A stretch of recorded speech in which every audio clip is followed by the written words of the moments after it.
Justiça na Tarde. O melhor da informação no seu rádio. Aqui na Rádio Justiça, você acompanha os temas que mexem com o seu dia a dia. Apresentação: Walter Lima. Justiça na Tarde debate. São 15 horas mais um minuto. Muito boa tarde para você, sintonizado conosco e nos acompanhando também pelo canal da Rádio Justiça no YouTube. Estamos iniciando a partir de agora a edição do nosso programa, que hoje, claro, tem o debate. Hoje estamos com nossos convidados, também com a nossa convidada, para que possamos então avançar num assunto. E o assunto central é justamente entender e, de certa forma, também despertar a sua atenção para que você preste atenção nos seus cuidados para evitar que tragédias venham a acontecer.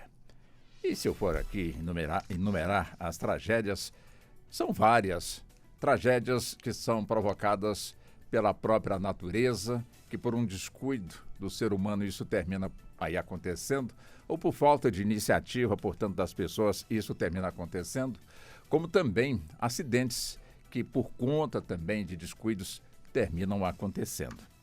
E é evidente também que nós vamos entrar aqui na seara em que, infelizmente, claro, a rede social está aí, um belo de um avanço que a tecnologia está proporcionando, encurtando distâncias e tornando assim uma comunicação mais ágil, mais fácil, não só a comunicação verbal, como também a comunicação visual.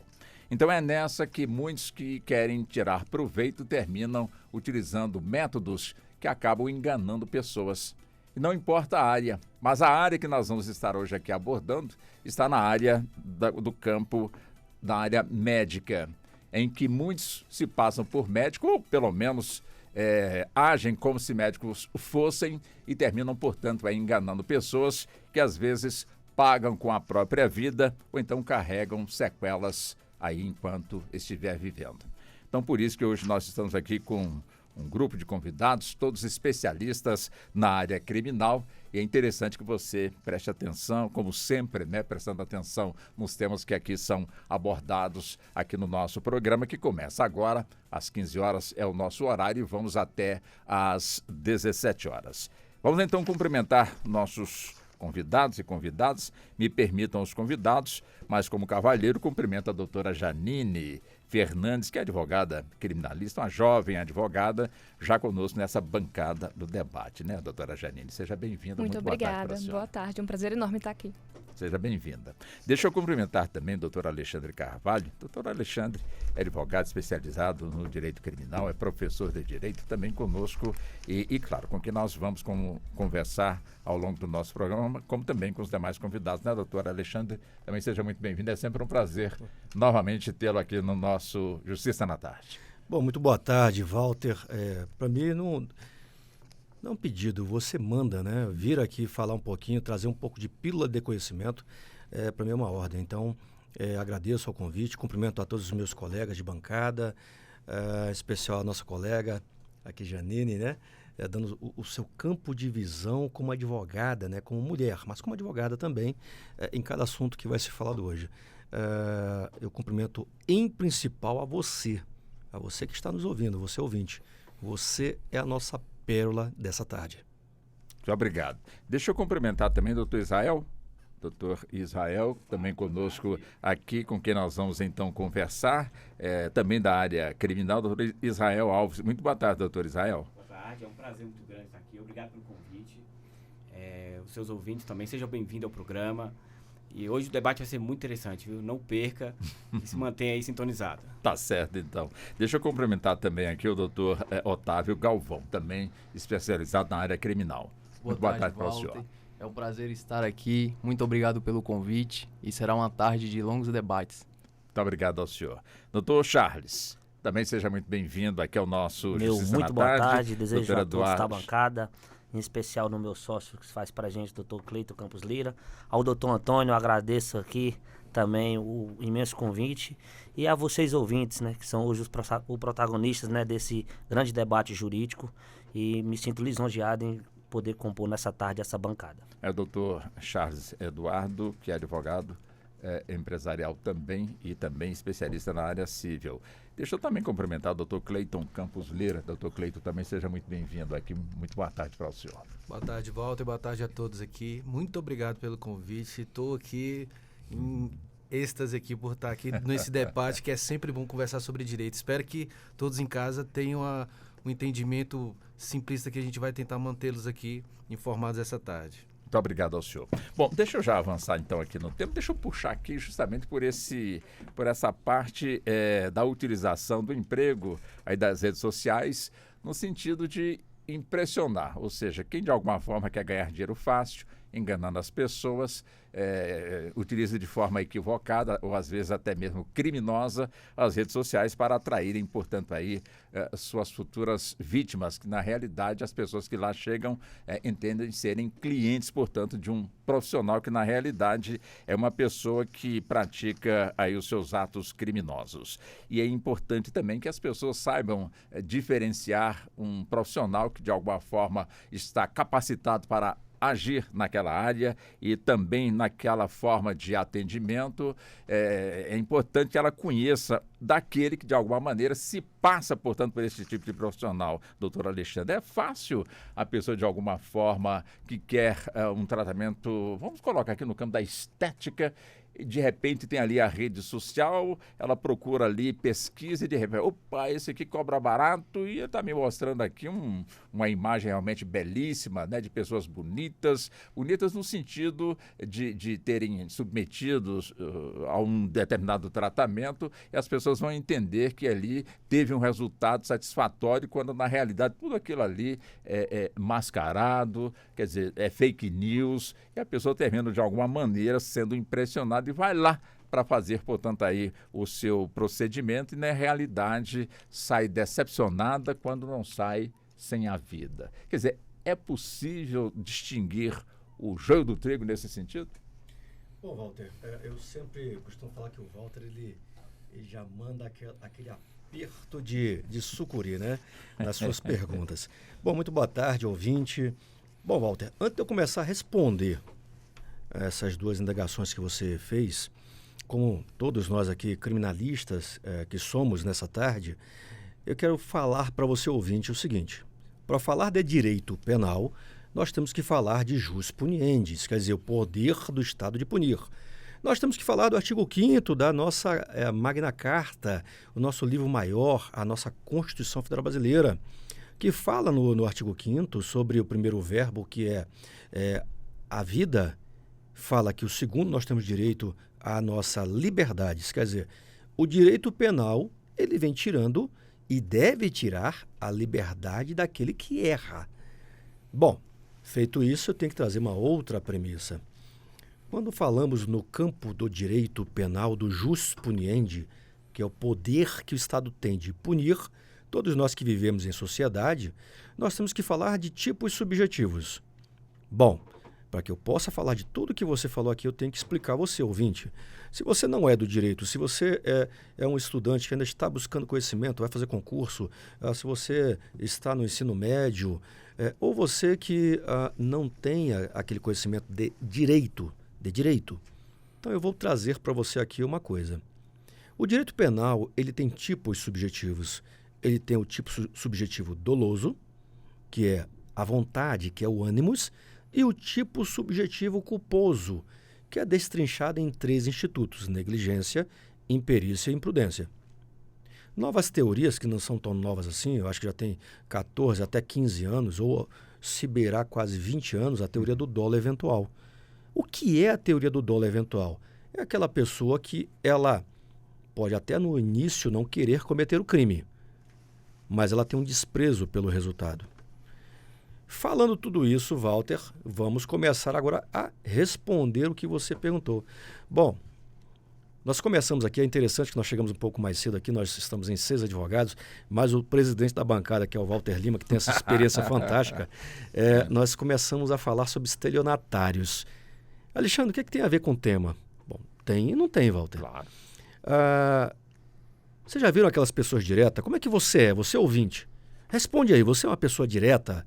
Você é uma pessoa firme, que responde logo e não tem meias palavras? Ou você é uma pessoa que floreia, que sorri muito, as pessoas bastante alegres e felizes? Lógico, se você responde que você é uma pessoa feliz, alegre, é que você transmite essa felicidade, poxa, que bom. Mas nós temos uma grande parte das pessoas, Walter, e eu sou essa parte, eu sou mais direto. Eu sou mais reservado, ou quem sabe carrancudo, não é isso? O estelionatário não é assim, Walter Lima. O estelionatário, ouvinte, ele não é. Ele é uma pessoa amável. O estelionatário, você coloca a doutora Janine ele na sua casa lá, e daqui a pouco você vai chamar ele para jantar, para ir no Natal, para ir no Ano Novo. Mas não dura tudo isso não, porque geralmente ele faz alguma coisa que a gente fica chateado. Eu considero a grande parte das coisas das redes sociais, e eu não chamo de estelionatário, mas eu digo o criminoso da rede social. E na pandemia nós tivemos uma crescente de mais de 2000% das pessoas em redes sociais e de aumento de crimes em redes sociais. E crimes materiais que se iniciaram na rede social. Quando o senhor fala crime material, é aquele que obtém vantagem, alcança objetos, ou seja, aquele crime que dá prejuízo para a vítima? Perfeitamente, Walter. O crime material é aquele que tem materialidade. É um crime contra a vida, é um crime contra o patrimônio. A gente sabe que está cheio de golpe hoje em dia, né? Então isso aí tem um resultado material. E nós tivemos também uma crescente de haters, né? De pessoas que xingam as outras na rede social. Esse já é um crime virtual, mas para nós, advogados, não existe esse papo de crime virtual. O crime, ou ele é material, ou ele é um crime contra a honra, né? A nossa honra ninguém vê, não é isso? Sim. Mas ela está interiorizada no ser humano. Nós temos honra objetiva e subjetiva. Então, a crescente de crimes, ela é gigantesca. E você começou essa explanação, Walter, já vou até diminuir aqui para que os colegas possam compartilhar também do entendimento deles, né?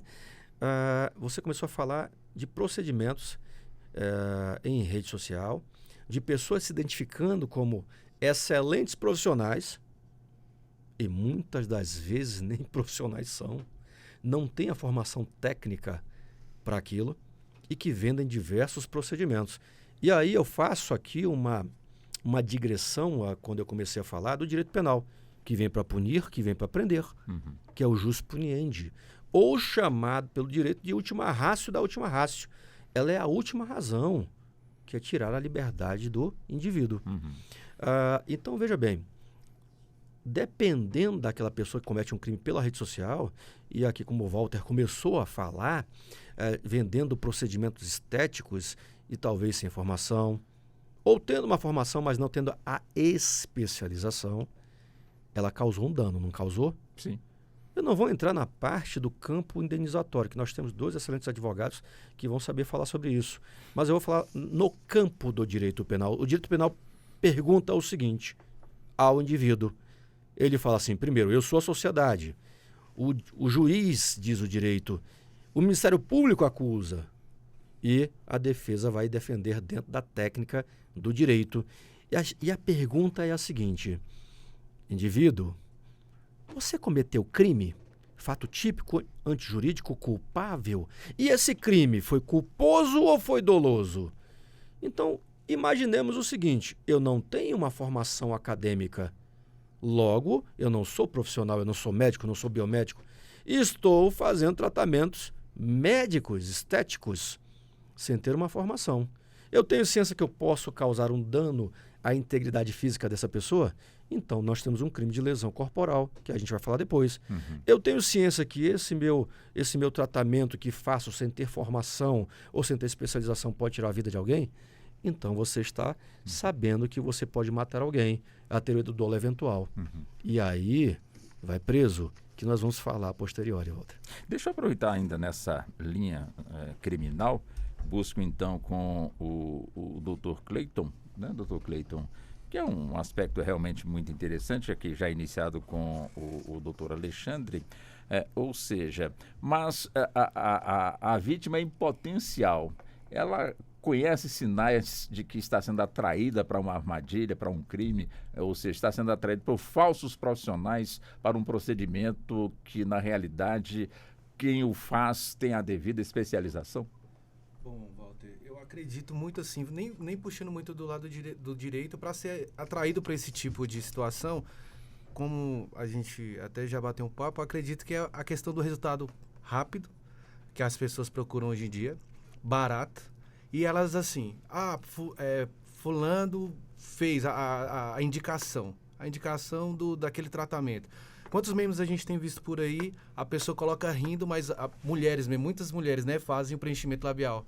E aí aparece aquele meme com a mulher, né, em si, com a boca enorme, com os lábios e rindo, porque aquilo ali vai passar. Mas pode ser que ocasione um dano mais permanente. Então, a oferta de uma coisa barata, de um resultado rápido, eu acredito que atrai as pessoas. E naquela ênfase de atingir aquele objetivo, que é aquilo que muitas vezes a sociedade está impondo, o que acontece? A pessoa, ela não, fulano fez, deu certo, vou fazer também. Não viu se tem especialização, não viu se a clínica dele tem a devida autorização para estar atuando naquele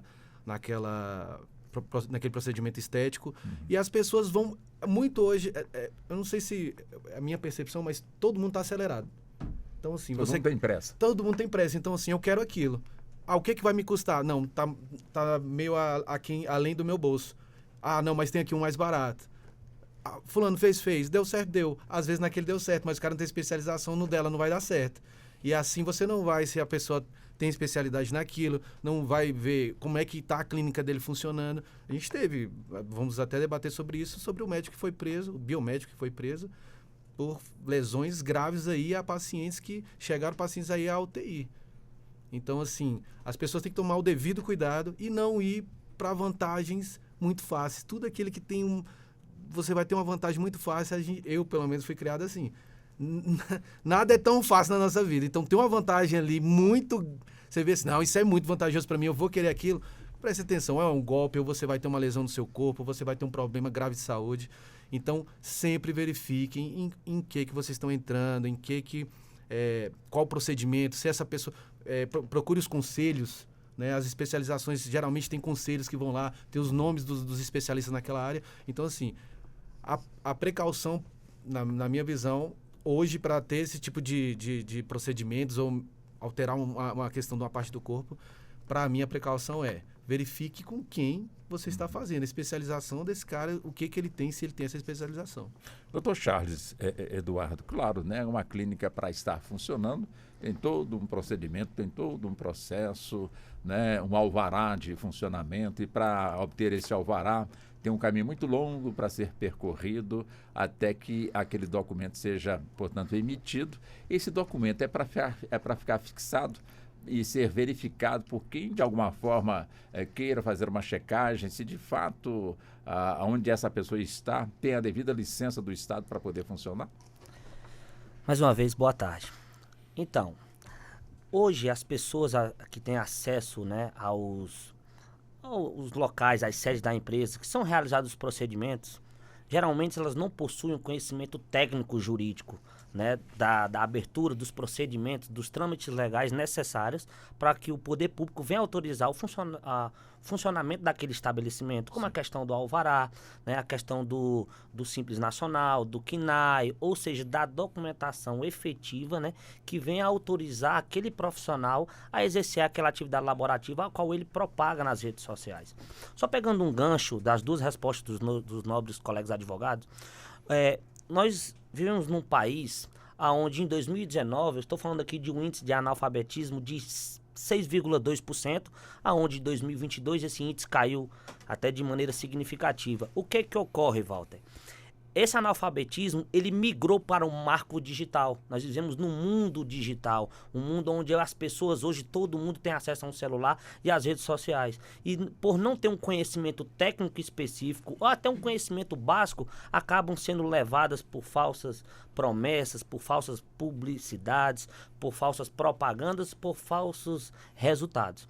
E não tem também aquele conhecimento específico, técnico, preventivo, né, de fazer uma busca de uma certidão de objeto e pé, de um processo, saber se aquele profissional já responde a algum processo criminal, se aquele profissional responde a algum processo na seara civil, se ele já ocasionou, já lesou a um terceiro, ao cliente. Então, as pessoas não têm essa curiosidade, inclusive pegando assim um gancho do Dr. Cleito, aproveitam essa questão da facilidade, da acessibilidade e acabam metendo os pés pelas mãos. Não tem a curiosidade e o conhecimento técnico.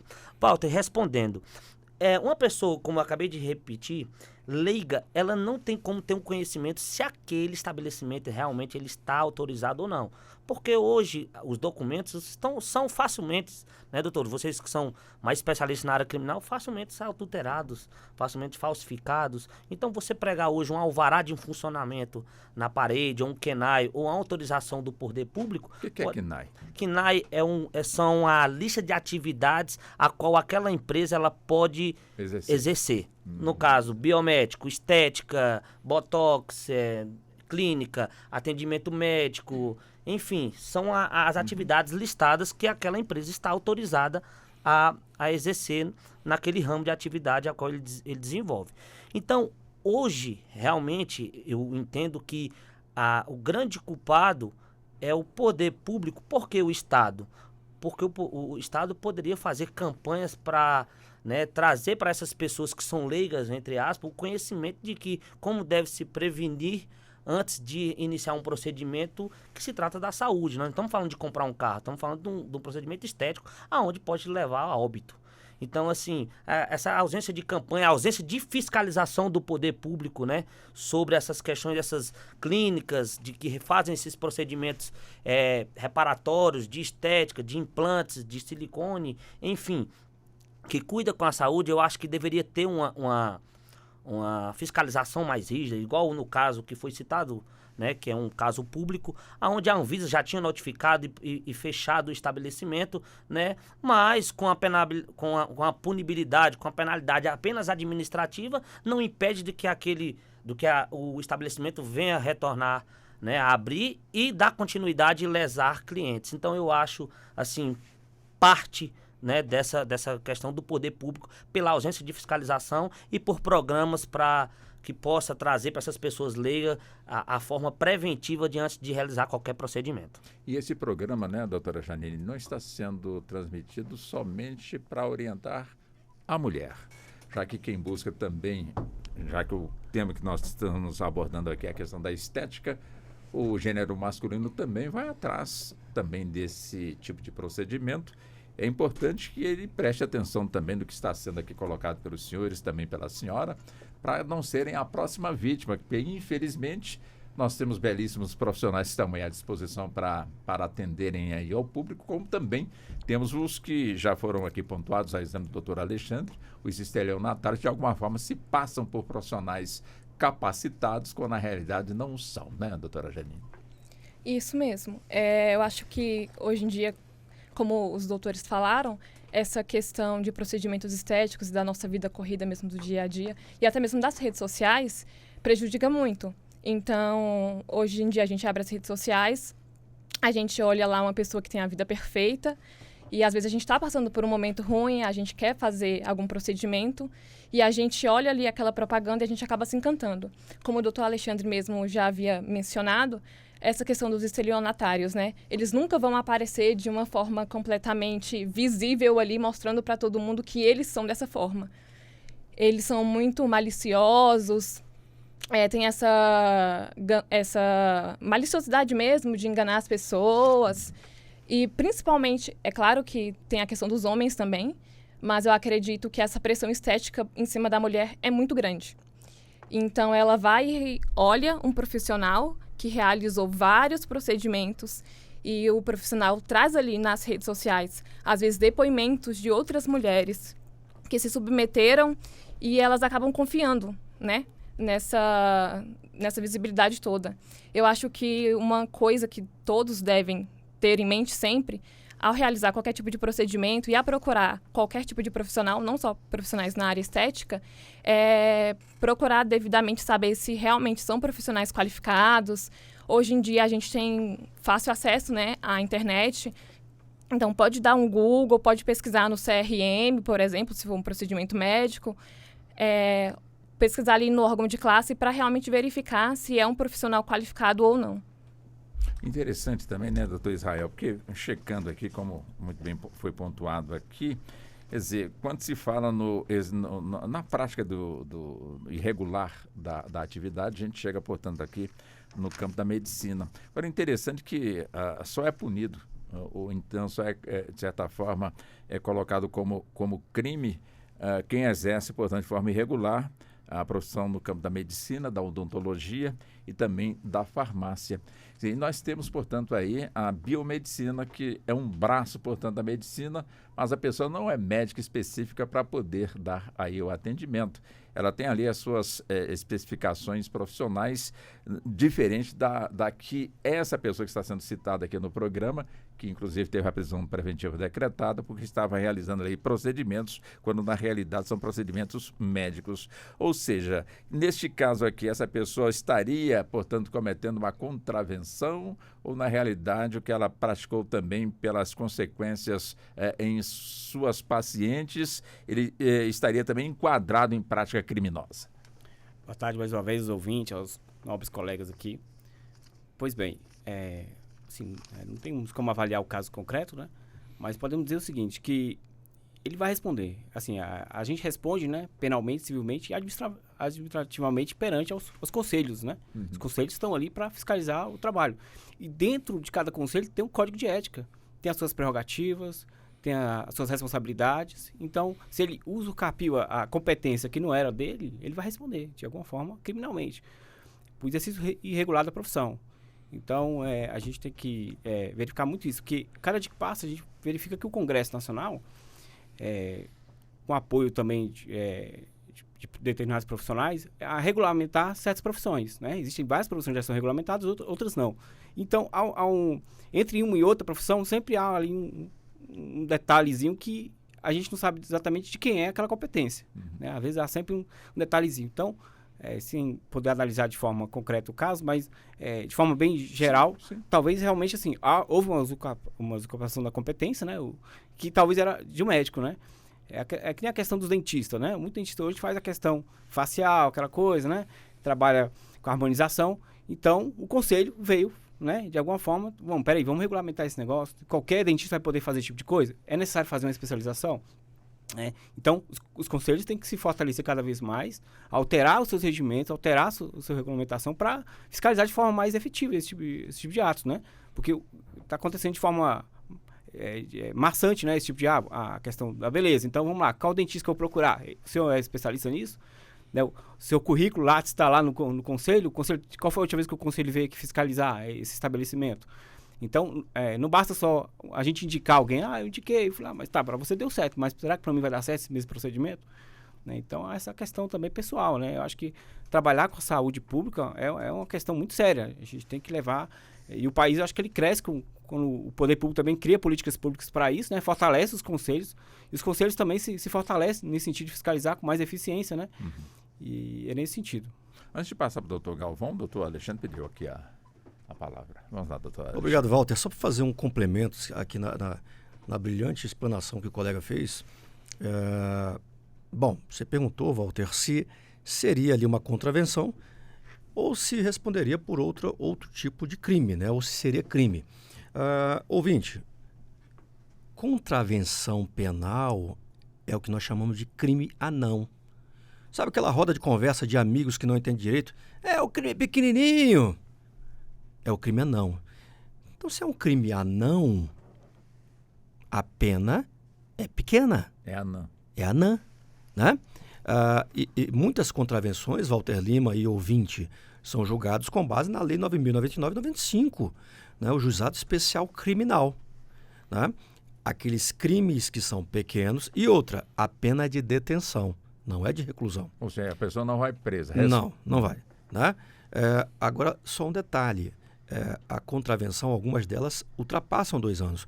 Mas quando a gente fala em crime anal mesmo, grande parte delas não tem penas que ultrapassam a 2 anos. Por isso, julgadas no Juizado Especial Criminal. Por que eu fiz essa explanação, Walter Lima? Porque, veja bem, você perguntou, peraí, ele vai responder por contravenção? Não. No caso em concreto, nós estamos falando, veja bem, de forma a supor. Então, quando um profissional se identifica dizendo, ou uma pessoa se identifica dizendo que é um profissional de determinada área, ele está usurpando uma profissão. Não é usurpação da função, porque a usurpação da função é para a função pública. Função pública. Ou ele está cometendo um crime ali de exercício irregular da profissão, ou se ele se identificou ali com documento, ele vai responder por um crime de falsidade documental, ou se ele apenas falou de falsidade ideológica. Mas vamos juntar essa informação agora, Walter. Veja bem, você perguntou no caso concreto. Então vamos fazer uma suposição. Porque o determinado profissional ou pessoa que nós citamos aqui pode ser até absolvido. Quem vai falar isso é o juiz, que aplica a jurisdição que diz o direito. Mas o que eu quero deixar bem claro é, se você se identificou com um documento falso, isso é crime. Isso não é uma contravenção. A pena de 1 a 4, 5 anos. Se você apenas se identificou, isso é crime do Código Penal. É um crime pequeno. Mas quando você já se identifica na rede social com um profissional, opa, peraí, já temos um crime de falsidade ideológica. Olha que legal, o direito penal ele fala o seguinte, peraí, essas condutas, vamos destrinchá-las, nós chamamos no direito de individualização da conduta. Então, se você, Walter Lima, um exemplo, se identifica lá e fala assim, olha, realmente aqui eu sou diretor de uma emissora aqui, estou chamando vários modelos para fazer o teste, e você não é. Então, peraí, quem vai analisar isso é inicialmente o delegado de polícia e depois o Ministério Público. Peraí, isso aí é uma falsidade ideológica? É ou não é? São essas pessoas que trabalham com o órgão acusatório que vão dizer. E aí, Walter Lima, ainda você tentou abusar de uma das modelos que foi lá nesse teste. E dependendo da situação, Walter, se você só pegou no braço, se você só pegou na parte sexual por cima da roupa, é um crime. Mas se você tocou pele com pele na parte sexual da pessoa, é outro crime. Se você beijou à força, Walter, é outro crime. Se você colocou a língua dentro da boca da pessoa, é outro crime, Walter. São essas perguntas que o direito penal se faz, individualiza e coloca no papel. Então, no caso aqui, vamos trabalhar no campo das ideias. Se eu falo que sou biomédico e não sou, já estou ali, de repente, com a questão da profissão, né, irregular. Se eu só falei, eu tenho crime de falsidade ideológica. Vamos somando os crimes? Porque é assim que o Código Penal faz. Opa, então não é contravenção, você está vendo? Então, opa, vamos aí, esse crime tem pena de tanto, o outro crime tem pena de tanto. Ah, você fez um procedimento estético em alguém e esse procedimento agora deixou uma lesão corporal, a pena é outra. Essa pessoa teve uma lesão corporal qualificada, a pena é outra. E essa pessoa quase morreu, a pena é outra. É assim que o Código Penal faz. Então, só complementando o que o doutor já tinha falado ali de forma brilhante, o Código Penal ele olha para a conduta do agente, a conduta criminosa. E a cada um ato criminoso, as penas por si vão se somando. Obrigado. Pois não, doutora Eu queria Janine. também fazer mais um adendo em relação a essa questão. Pois não. Que você tinha falado sobre o exercício irregular de profissão e o exercício irregular de medicina. Na realidade, o que se tem especificamente em relação a esses crimes é o seguinte. O Código Penal traz o crime de exercício ilegal de medicina, arte dentária e farmácia, mas se restringe unicamente a essas profissões. E no direito penal não se admite a analogia in malam partem, né? Isso quer dizer que, se a lei não traz outras profissões, a gente não poderia incluir outras profissões, como, por exemplo, o biomédico, nessa questão, nesse quesito.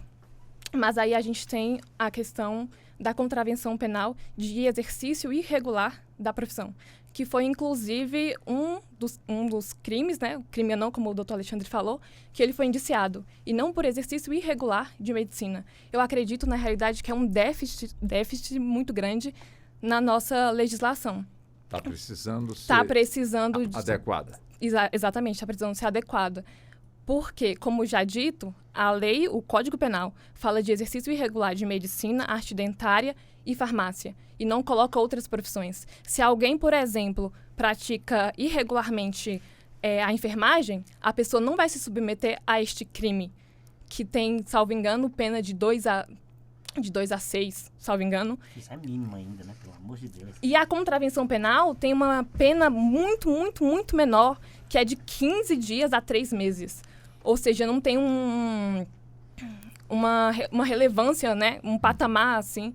Então, eu acredito que é mais essa questão de deficiência na legislação mesmo. Teria que adequar. Deixa eu buscar agora o doutor Otávio. Doutor Otávio, quer dizer, a gente falando aqui, claro, no campo, portanto, já da punição, mas no campo da prevenção, o Estado, de alguma forma, pratica algum tipo de omissão, caso não fiscalize, uma vez que ali a porta está aberta, o cliente está sendo chamado, nada está feito ali, sendo feito aparentemente escondido, já que está nas redes sociais, com certeza tem ali uma plaquinha, um endereço, essa coisa toda. Quer dizer, quando na realidade o Estado tem que fiscalizar e isso não acontece, o Estado de alguma forma pode ser alcançado também pela nossa legislação? Boa tarde, ouvintes. Bom, conforme já debatido aqui em mesa, eu concordo que sim, que falta prevenção do Estado, pois, como a doutora Janine falou, há essa carência na legislação, há essa falta de, como o doutor Alexandre também mencionou, o jus puniendi, que é o direito de punir, né? Não tem. Então, diversos casos já aconteceram, igual o que estamos tratando, e nada o Estado fez. Então, assim, falta mais dos nossos legisladores, que é agravar mais a pena, ser mais rigoroso, e no momento ela é branda, não é algo que possa dar medo na pessoa, né? No estelionatário, enfim, quem quer que seja. Então, eu acho sim que deve ser decidido, discutido em sessões, devem ser levadas ao Congresso para que possa agravar, possa ser incluída mais tipificações penais, né? O termo da lei deve ser mais rigorosa, que é o que falta na legislação vigente.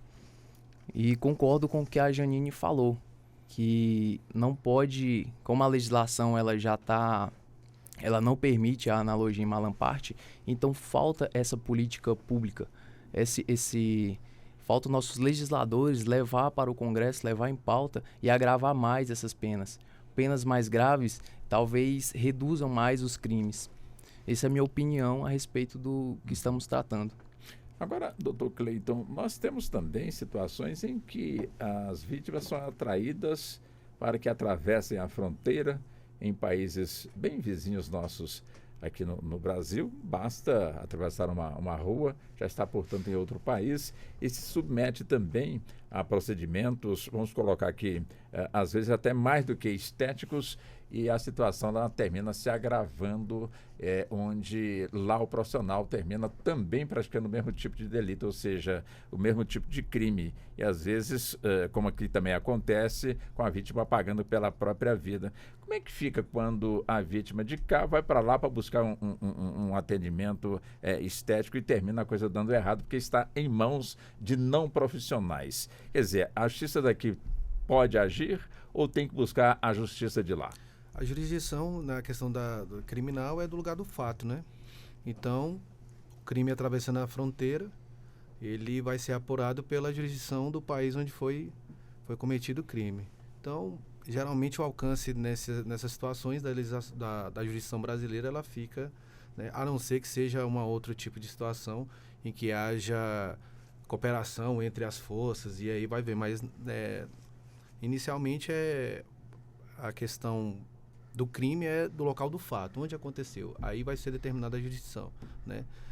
E, assim, puxando o gancho que o doutor falando, eu queria fazer uma analogia aqui sobre essa questão do Estado, a atuação do Estado nessas situações. Eu quero responder o doutor Otávio, aliás.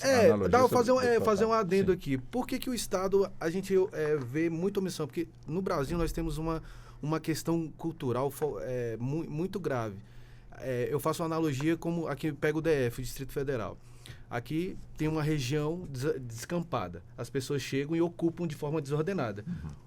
O que o Estado faz? Depois que está tudo bagunçado, ele vai lá e quer organizar o negócio. Botar ordem na casa. Colocar ordem na casa. Aqui nas profissões, principalmente nessas agora de biomédico, essas questões agora novas de estética, enfim, o que acontece?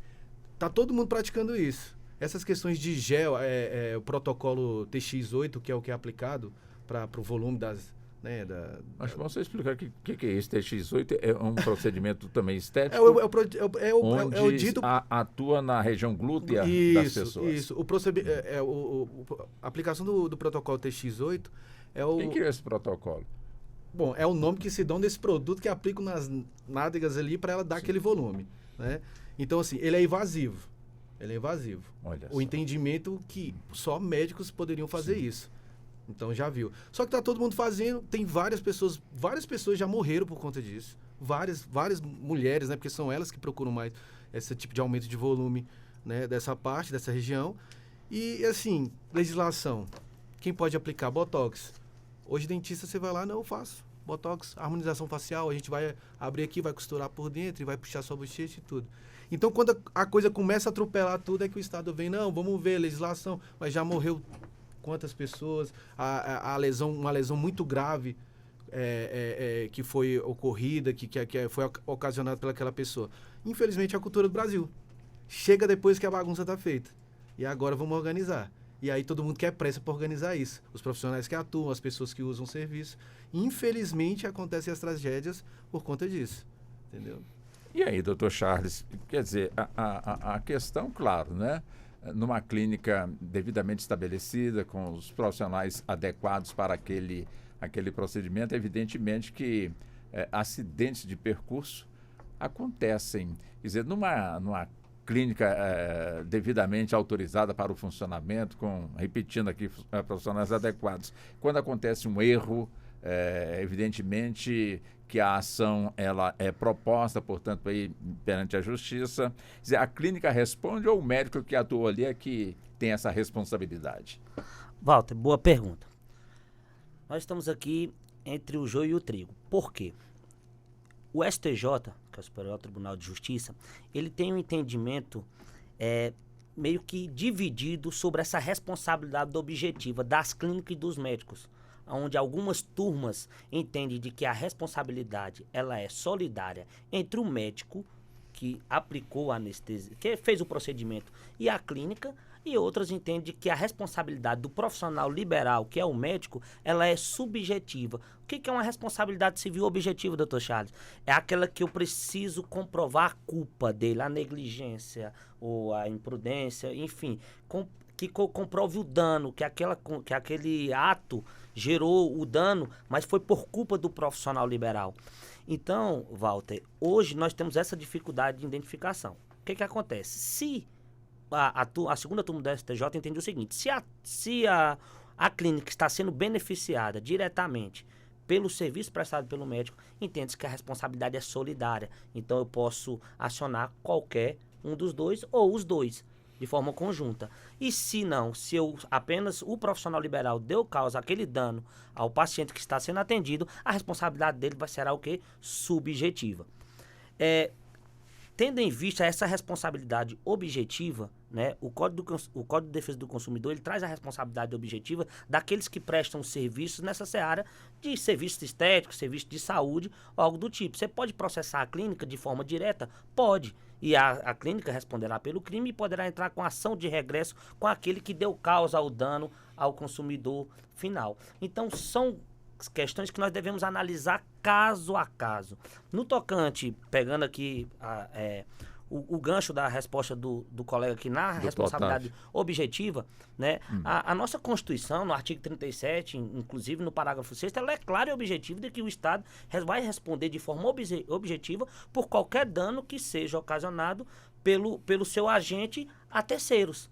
Então, qual é o grande viés aqui? Eu entendo de que o Estado, quando ele não fiscaliza estou falando das ilegais. Quando ele não fiscaliza de forma correta, automaticamente ele tem um poder de polícia, ele pode fechar a qualquer momento, ele pode tomar as condutas coercitivas que são determinadas na lei. Mas quando o Estado ele apenas pune e ele não aplica esse poder de polícia, ou seja, ele é omisso, eu vejo sim, dentro do meu conhecimento jurídico, aquilo que nós entendemos de alguns julgados, de que tem responsabilidade no Estado, sim, por ausência de fiscalização que ocasionou automaticamente o dano daquele paciente que procurou um local de uma empresa que estaria aberta, que não deveria, não tem capacidade, não tem legalidade para estar funcionando.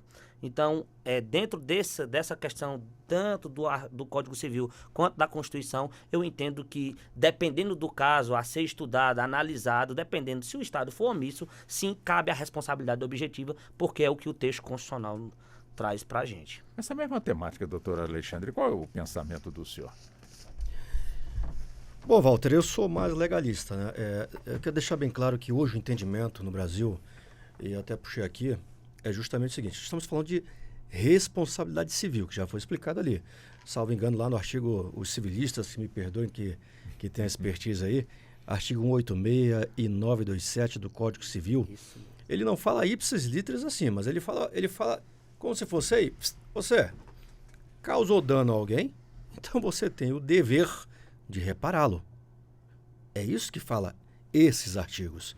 Causou dano, tem que reparar. Foi dano estético, foi material, foi dano imaterial, tem que reparar. Mas quem vai falar isso? O juiz. E lembrando, né? Nós ainda temos o duplo grau de jurisdição, que é quando você pode recorrer até a última instância, dependendo da situação, e aí bate-se o martelo com o trânsito julgado. Só que olha que interessante, vamos lá. Não vou invadir a esfera do campo do direito civil, que eu realmente estaria aqui usurpando a função aqui, porque realmente eu não entendo tanto. Mas vamos falar, Walter Lima, da responsabilidade criminal de empresas. Peraí, Alexandre, eu trabalho numa empresa ali que não cuidou do maquinário e aí o empregado perdeu o braço. A empresa responde criminalmente pela perda criminalmente pela perda do braço do funcionário? Não. Não. Por que não? Calma. Ou sim. Porque depende, você mesmo falou, Walter, logo no início, vocês advogados têm um jargão, né? Depende. Do depende. Agora, olha que interessante, né? Hoje nós temos um jargão chamado economia. Para você que está estudando. Atualmente, a pessoa jurídica pode ser penalmente responsabilizada por violações à economia, meio ambiente, à saúde pública e à higiene e também à segurança no trabalho. Isso foi inserido há pouco tempo. Dr. Charles, quando eu falei que não, o Dr. Charles já estava em síncope ali. Sim. E peraí, Alexandre, eu sou gerente dessa empresa. Eu vou preso, vou responder pela lesão corporal ou pelo dolo eventual para o tribunal do júri? Olha que interessante. São os proprietários ou administradores. O gerente é um administrador, doutor Charles? Não tem poder. Apesar de ser um líder, ele não tem um poder de decisão, né? Então, assim, civilmente e criminalmente, também creio eu, que eu não tenho especialidade nessa área, creio eu que não responde por não ter esse poder de decisão. É apenas um gerente administrador. Perfeito, ele não é o garante. Então, os proprietários respondem, Walter Lima. Esse é o entendimento que o STJ, salvo engano, a sexta turma veio trazendo. Antigamente, doutor Charles, doutor Janine e aos colegas aqui, antigamente nós só tínhamos a responsabilidade criminal em crimes ambientais, no caso dos seus diretores, as empresas, né? Proprietários e diretores. Eles respondiam criminalmente, mas só se houvesse crime ambiental. E agora, com esse novo jargão da economia, entra sim a questão da saúde, do meio ambiente e também do ambiente de trabalho.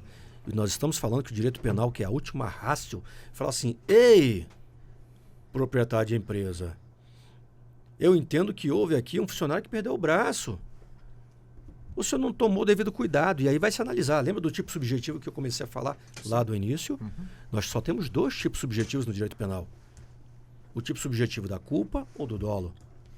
E lembrando, se o delegado ou se o Ministério Público entender que foi uma lesão corporal, ela pode ser dolosa ou pode ser culposa. Se for uma lesão corporal e essa pessoa morreu, isso quer dizer uma lesão corporal seguida de morte, já começa a complicar um pouco mais.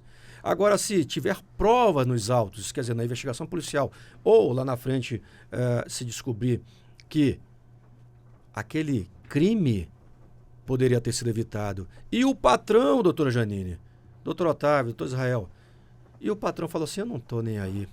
Ah, mas foi filmado, né? Tem testemunha dizendo, olha, mas alguém pode morrer. Eu não estou nem aí, que morra. Isso é desprezo pelo resultado. E se nós estamos falando de vida, vai ao tribunal do júri, que é o que julga os crimes dolosos contra a vida, conforme preceitou o artigo 70 e 74 do Código de Processo Penal. Estamos falando de crime hediondo, de crime grave. Então, senhor ou senhora lá do CPF, do CNPJ jurídico, tem que tomar o devido cuidado, a devida cautela, porque você pode responder hoje pelo novo entendimento jurisprudencial por crime. A empresa hoje pode sim e está respondendo por crime. É isso, Walter. Deixa eu ainda nessa linha, doutor Israel. Claro que nós temos as empresas particulares, onde esse tipo de situação acontece, como também nós temos dentro das empresas públicas, no caso, os hospitais, postos de saúde, pessoas que se passam por profissionais de saúde quando na realidade não são. E ali atuam, ali realizam procedimentos. Como é que fica essa situação quando a vítima busca, portanto, os seus direitos? Quer dizer, o poder público escapa dessa situação ou não?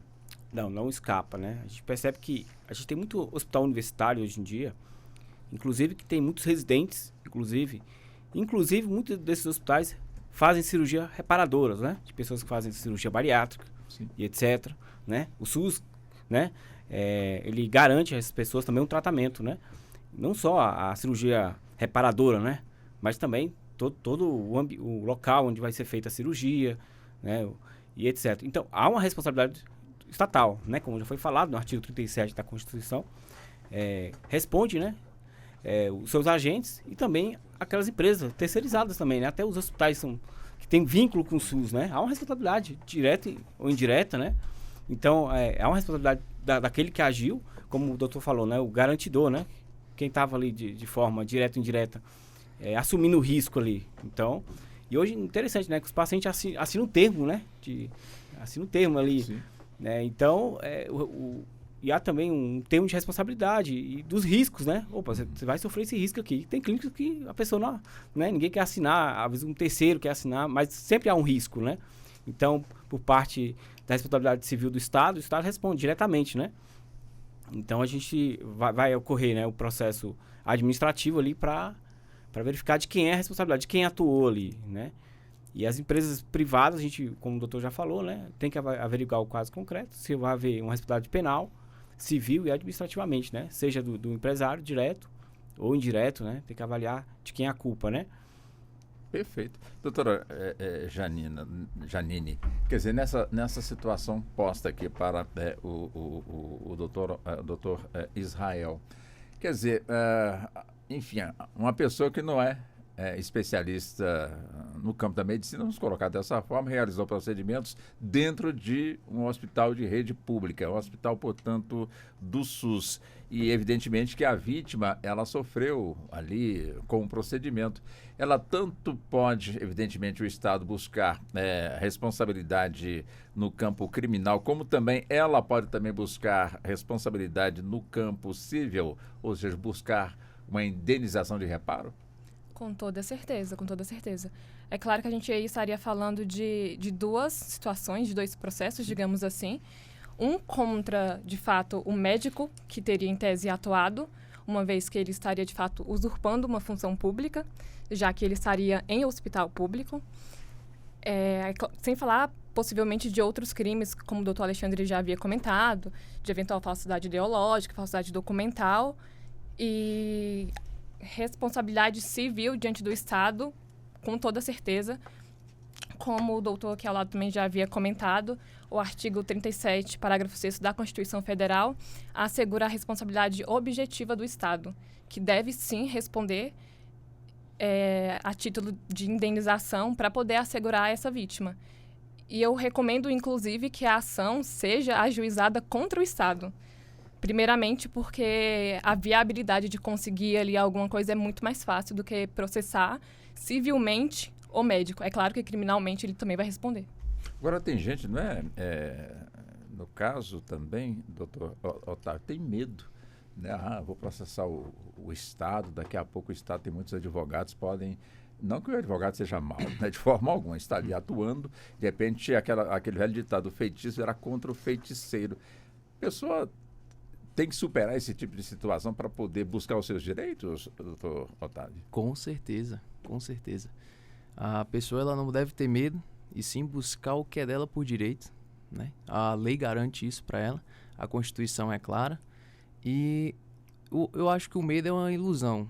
Então, assim, a pessoa não deve ter medo, ela deve correr atrás, deve buscar a reparação dos danos e ir para frente. Não pode deixar aquele falso médico, né, o falso profissional, fazer o que quiser, porque a omissão da vítima faça com que aconteça com outras pessoas. Então, se eu sou lesado e eu busco reparar aquele dano, ali talvez eu corte o mal pela raiz. Então, o Estado, ele sofrendo uma punição, talvez ele seja mais rigoroso, como eu já havia mencionado, e também aquele ser humano, aquele profissional, que não é profissional, que estava prejudicando as pessoas, saia daquele lugar. Então, eu concordo, sim, que as pessoas elas devem buscar seus direitos e não se acovardar. Uhum. Pois não. Só complementando o que o doutor falou, então, há vários tipos de responsabilidade, né? A primeira contra o Estado, que a gente chama de fazenda pública, né? Vai vir uma responsabilidade da fazenda. Vai vir uma responsabilidade civil, normalmente se contrata um advogado, né? E uma responsabilidade administrativa, né? Perante o conselho, né? O conselho, quem é aquele profissional? Qual o vínculo? Que está vinculado a que tipo de conselho, né? Então, a pessoa vai procurar um profissional, um advogado que vai entrar com um processo administrativo naquele conselho para investigar a vida pregressa daquele profissional, né? Quando ele foi registrado, ele tem um registro mesmo aqui, ele tem a sua anuidade paga, ele sofreu algum processo administrativo aqui dentro, disciplinar, tem outras ocorrências de reclamações aqui também. Então, são várias esferas de investigação, né? E fora a questão criminal, né? A polícia também vai abrir um inquérito, vai investigar. Então, são várias linhas de responsabilidades, né? Diante de um crime dessa natureza, né? Que envolve, como foi falado, saúde pública, né? A saúde é uma coisa que o Estado tende a proteger, né? Então, os crimes tendem, assim que vai ocorrendo mais, o Estado se preocupa com isso, né? E também vem a questão das redes sociais também. Então, vai surgindo esse crime cada vez de uma amplitude maior, e o Estado se preocupa com isso e tende a criar regras e normas mais rigorosas. Bom, como nós estamos já fechando aqui a primeira hora do programa, no caso do doutor Chá, falei que o senhor quer voar, né? O tempo voou, né?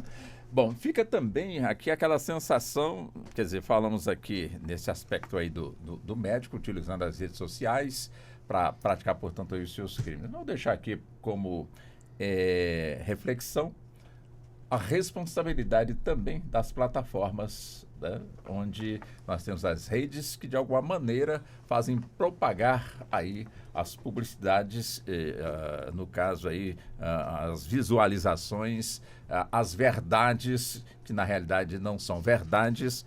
Afinal de contas, até que ponto também essas plataformas elas entram no campo da responsabilização pela prática criminosa realizada por essas pessoas, né? Como nós citamos aqui um caso, quando na realidade poderíamos estar citando aqui centenas e centenas de casos. Peço licença à doutora Janine, como também aos senhores advogados, para que possamos ir para o nosso intervalo. Estaremos de volta em instantes. Até já.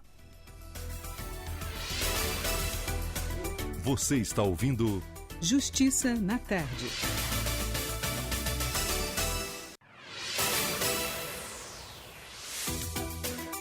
Voltamos a apresentar Justiça na Tarde.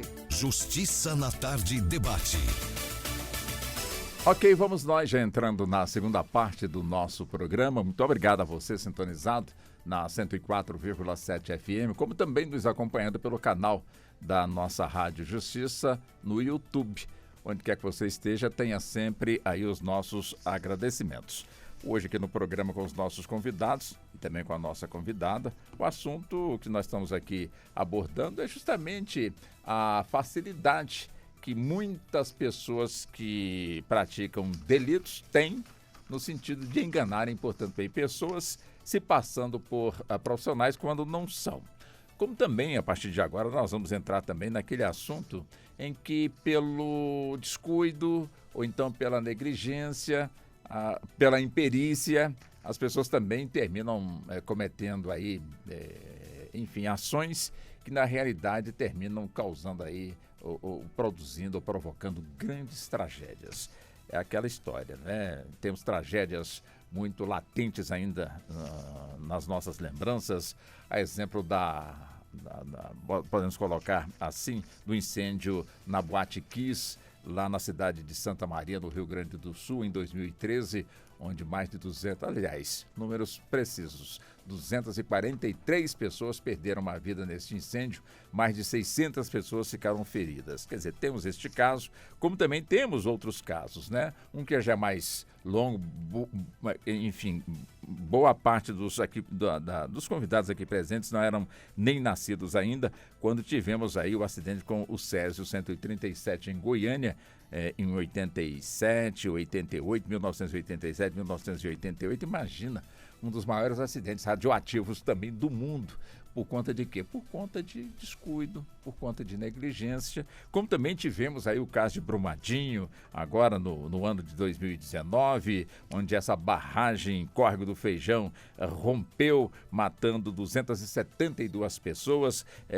Se a gente for citar aqui as tragédias, passaríamos aqui o programa todo e mais alguma coisa para poder chegar pelo menos no 1% desses fatos que, infelizmente, ceifaram vidas. E eu volto justamente com este assunto, doutor Alexandre, mas o senhor fica bem à vontade, já que eu deixei aqui uma questão no ar a respeito das redes sociais. Antes não tinham redes sociais, mas esse tipo de delito sempre aconteceu, sempre esteve aí povoando, portanto, aí as ações. Mas hoje nós temos as redes sociais que encurtam distâncias, fazem com que haja, portanto, aí tanto no campo visual como também no campo da audição, se vê, portanto, aí muitas receitas, entre aspas, também sendo divulgadas, pessoas sendo atraídas, e a gente sempre fica pensando, mas as redes sociais, de alguma forma, elas têm também alguma responsabilidade na questão do filtro para evitar que futuras vítimas possam ser presas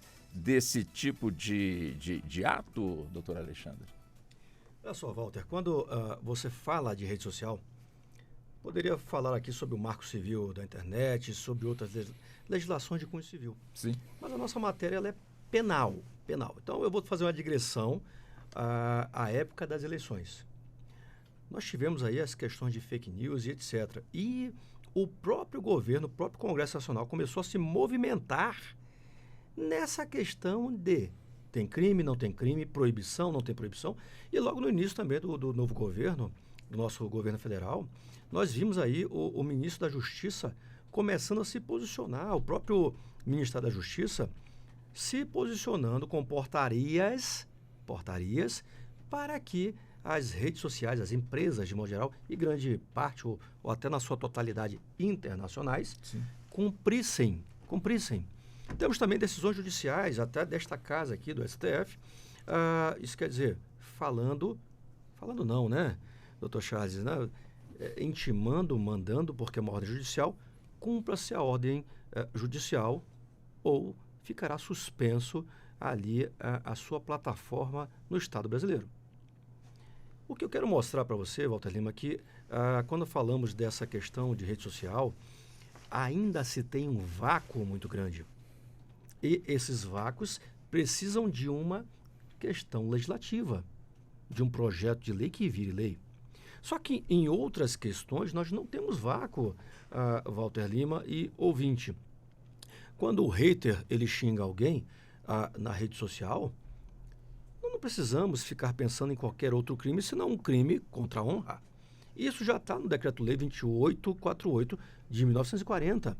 É lógico, aí se pergunta também, né? Porque no direito penal nós temos que ter o autor do crime. E quando esse autor de crime fica difícil a identificação, o Estado começa a promover criação de novas delegacias. E aqui no Distrito Federal e em grande parte do Brasil, nós temos as delegacias de crimes virtuais ou cibernéticos. Por quê? Porque o crime deixa rastro. É o chamado IP do computador, não é isso? Então, essas delegacias têm ali o seu agente de polícia especializado para fazer essa investigação e achar o IP, logo o computador da pessoa que cometeu o crime. Seja de ameaça, seja de extorsão, seja de crime contra a honra. Então, quando falamos de crime de modo geral, nessa questão virtual, nós estamos tendo uma crescente, estamos tendo especializações, seja de Polícia Federal ou Polícia Civil, que são as polícias responsáveis pela investigação. Então, estamos tendo sim um avanço quanto a isso, Walter. Bom, entrando no segundo ponto do seu questionamento, você falou aqui sobre Boate Kiss. Você falou sobre Brumadinho. E o ouvinte pode até não gostar do que falarei, mas é uma questão subjetiva minha, Walter Lima. Eu não entendo, falando de Boate Kiss, e assim, falando também de jovialidade, não sou tão jovem porque eu lembro do Césio, né, o ocorrido em Goiânia. Você era uma criança ainda. É quase 50 anos já, viu, Walter? Eu não tenho experiência em Vossa Excelência, e que foi um descarte mal feito, salvo engano, era de um aparelho de raio-x de consultório odontológico. Era isso mesmo. E aí tem responsabilidade civil e também a questão criminal, né? Mas vamos falar um pouquinho aqui de Boate Kiss. Nós temos hoje o julgamento da Boate Kiss. O julgamento está hoje anulado. A sentença condenatória do Tribunal do Júri está anulada. E nós conversamos aqui, ouvinte, antes de você ouvir aqui o início do programa, sobre a questão da Boate Kiss, a questão processual, bem rápido aqui. No Tribunal do Júri, porque eles foram remetidos ao Tribunal do Júri, porque entendeu-se que ali foi um crime doloso contra a vida e contra a vida de 43 pessoas. 43 pessoas. Uhum. Bom, então o plenário do júri entendeu por condenar os acusados. E esse processo, de modo geral, ele foi anulado. Bom, serão remetidos a novo plenário de júri, porque no Tribunal do Júri só existem 2 pedidos, Walter Lima. Senhor ouvinte, só existem 2 pedidos. Ou anula-se e remete-se a novo julgamento, ou você retifica a pena. Retificar quer dizer, o Ministério Público pede para aumentar, não é isso? Sim. E a defesa pede para diminuir. Bom, agora nós teremos um novo plenário. E desse novo plenário, se eles forem absolvidos, não cabe mais recurso. Não cabe mais recurso. Agora imaginemos uma situação onde o réu no Tribunal do Júri, ele é absolvido, o processo é anulado, e aí o que acontece? Se anulou, remete-se ele a novo júri, e ele é condenado. Condenado fica, condenado está. E assim permanecerá. Só poderá agora se recorrer na pena, retificando a maior ou a menor. Bom, questão da Boate Kiss. Olha que coisa interessante. Nós começamos a nossa dialética de teses e antíteses aqui, onde cada um foi falando um pouquinho aqui. Vamos então trazer isso para o caso da Boate Kiss. As pessoas da localidade de onde ocorreu esse tipo de crime não gostarão de ouvir a minha visão técnica, mas a minha visão técnica é que várias pessoas que deveriam estar inseridas no contexto de acusado não foram arroladas pelo Ministério Público, não foram denunciadas. Vamos analisar rápido aqui a conduta de cada um. A banda fandangueira, eu tinha um nome na frente, mas esqueci. Esses jovens foram notificados, eles receberam um aviso dizendo que ali eles não podiam soltar os fogos. Porque quando começamos aqui a entrevista, eu olhei para o teto e falei assim, poxa, peraí, parece ser cimento o que tem aqui, parece ser um teto de concreto. Não sei se não tenho capacidade técnica para saber, a não ser que eu pegue, que eu tanja. Então a pergunta é, foi entregue a esses jovens dessa banda que aquele material era inflamável e que eles não podiam soltar algum tipo de fogo? Ou de material sensacional que sai aquele fogo e não ultrapassa 1 metro, 2?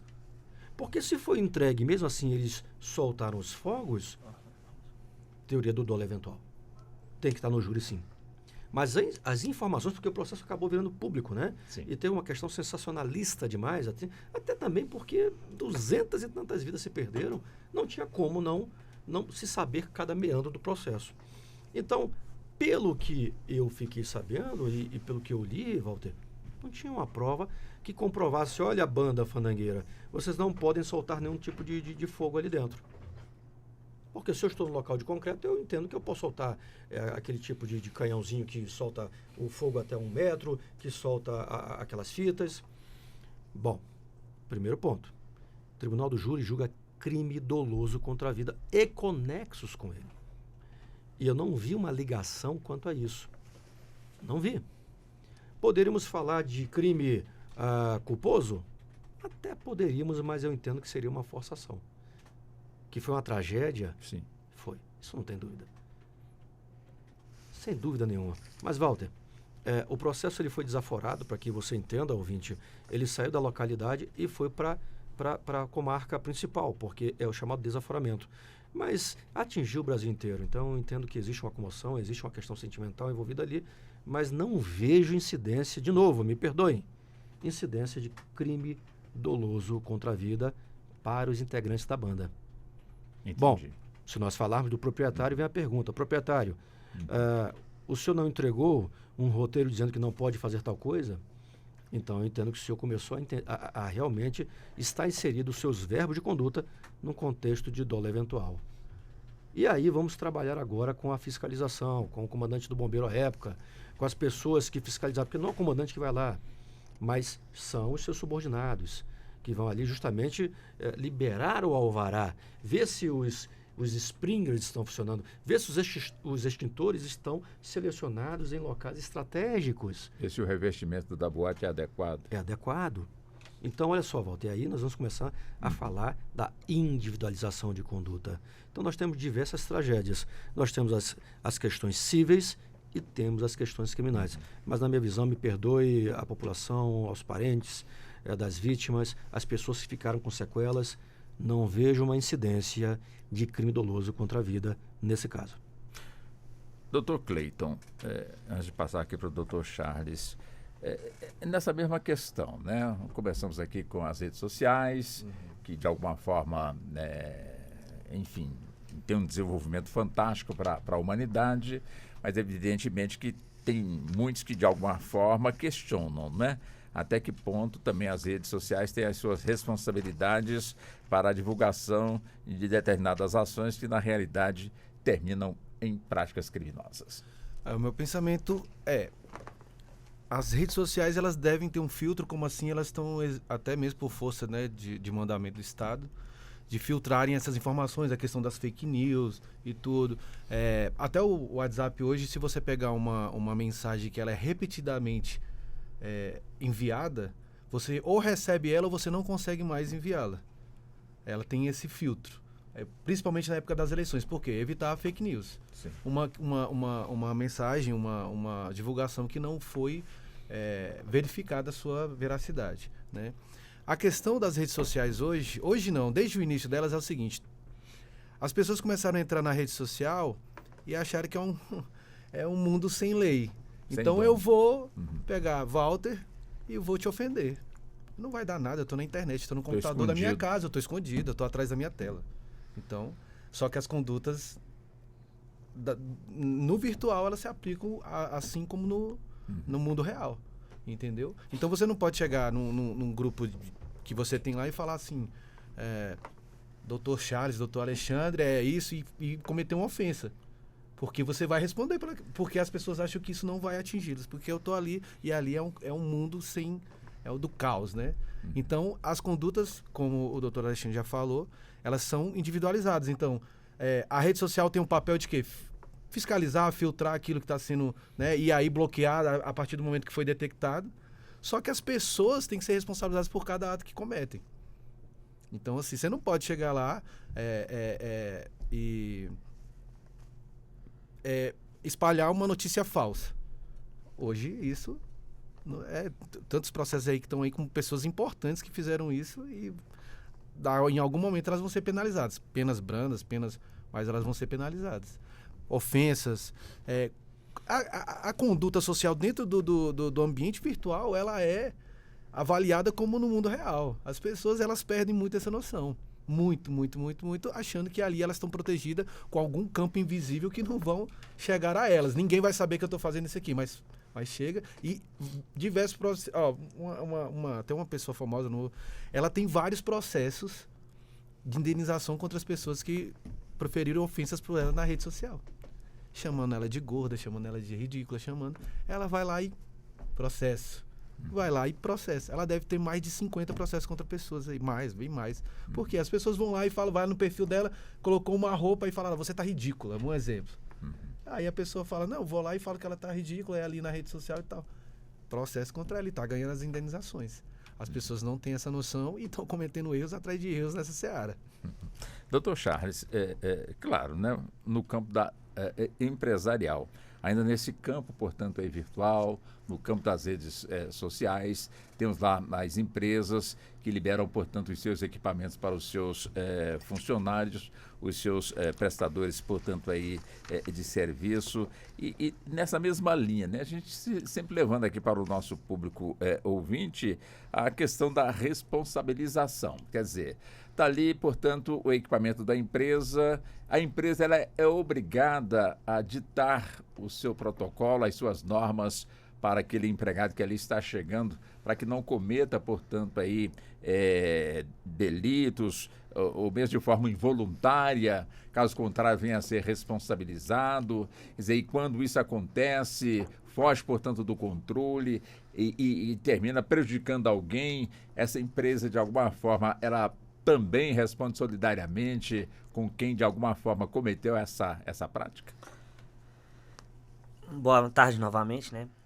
O que acontece? A empresa, ela é responsável, né, objetivamente, por todos os danos que ocorrem dentro da empresa. Existem determinados segmentos que possa, né, isentar a responsabilidade civil dessa empresa dos acontecimentos internos, como EPIs, regimento interno, questão de segurança do trabalho, uma fiscalização mensal sobre se o funcionário está realmente usando os EPIs, se estão realmente cumprindo as normas de segurança. Então, são questões internas, né, em observação à legislação, que vai isentar a empresa, né, de uma possível responsabilidade civil. Aqui adentrando, sei que não é a matéria, mas dentro do viés da pergunta é o seguinte: o acidente de trabalho, qualquer acidente que ocorra dentro do estabelecimento de trabalho, ele vai ter uma natureza de um acidente laboral. Mas a responsabilização civil vai depender da questão da culpa, do nexo causal. Ou seja, se aquele que sofreu o acidente dentro da empresa, ele deu causa, né, aquele dano. Se ele deu causa, ele tem culpa, ou seja, a culpa exclusiva dele de ocasionar o dano, o acidente de trabalho, a empresa ela será isenta de responsabilidade civil na questão dos danos morais e nos danos estéticos. Porém, se não for comprovada a culpa exclusiva e ocorrer dentro e ocasionar um dano, a empresa será responsável, tanto pelo dano moral, pelo dano estético, inclusive com supostos lucros cessantes e até, em muitos casos, com pensão vitalícia para aquele trabalhador. Pegando um gancho aí na questão da responsabilidade civil sobre as redes sociais dessas publicidades que acabam gerando danos, crimes ou condutas análogas, eu trago aqui, eu não lembro a lei, 12.965, salvo não me engano, de 2014, que ela fala sobre o marco civil da internet. Se eu estiver errado, os colegas me corrijam. Aonde é o seguinte, eles entendem de que a responsabilidade das redes sociais, ou seja, das plataformas, ela tem que ser subsidiária. Inclusive é tema do STF, que o quê?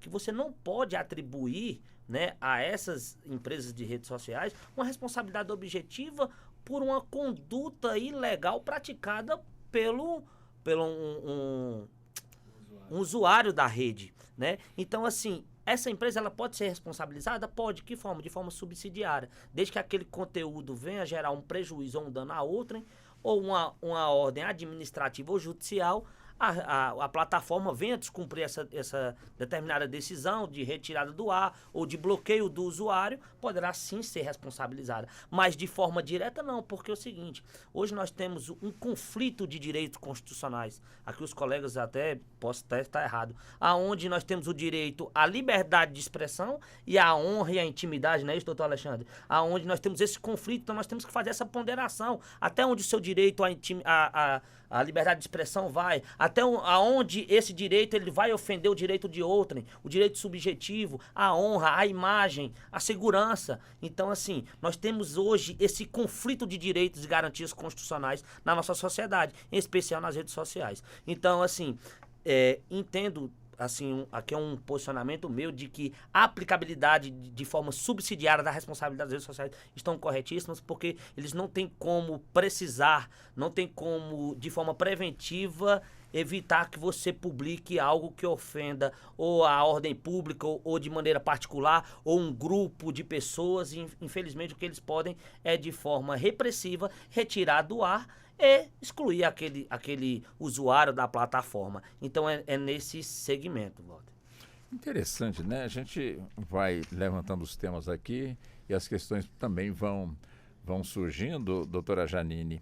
Quer dizer, tivemos aí recentemente, aí semana passada ou 2 semanas atrás, aí, a primeira prova do Enem.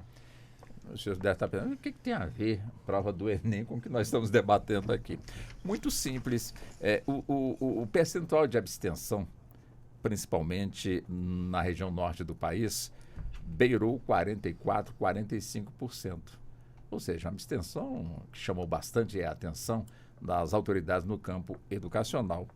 E pouca gente levantou se essa abstenção teria algo a ver com o fenômeno, e o doutor Alexandre é dessa região, com o fenômeno dos rios que estão, de certa forma, secando.